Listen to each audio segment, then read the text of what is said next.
আমি মুহাম্মদের ঘর নাই বাড়ি নাই, চতুর্মুখী দুশমনের আক্রমণ। ওই সময় খাদিজা জীবনের সব সম্পদ আমাকে হাদিয়া দিয়েছেন, সব আমাকে দিয়া দিলেন। আমি হেরা গুহায় গিয়া আল্লাহর ধ্যানে কাটাইতাম। কোরআন নাজিলের আগে আমি 40 বছর পর্যন্ত হেরা পাহাড়ে যাইয়া ওখানে বসে বসে আমি আল্লাহর ধ্যানে সময় কাটাইতাম। সপ্তাহে সপ্তাহ থাকতাম, আসতাম না।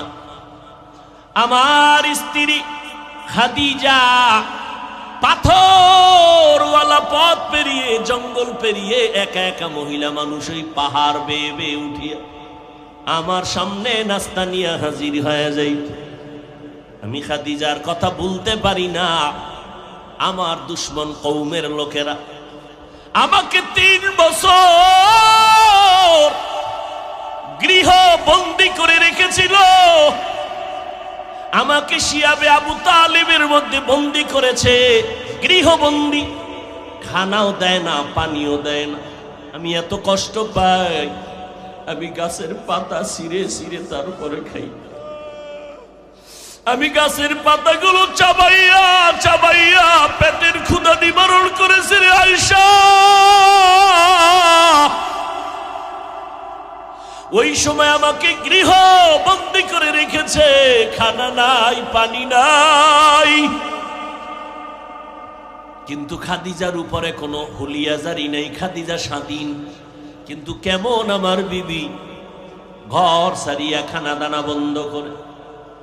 আমি মুহাম্মদের মায়ায় খাদিজাও আমার সাথে আইসা শিয়াবে আবু তালিবের মধ্যে আমার সাথে একসাথে দিন রাত কাটায়। আমিও গাছের পাতা খাই, খাদিজাও গাছের পাতা খাই। এরে আয়েশা, কোনদিন আমার খাদিজাকে নিয়ে কোনো কথা বলবা না, আমি বরদাস্ত করতে পারি না রে আয়েশা।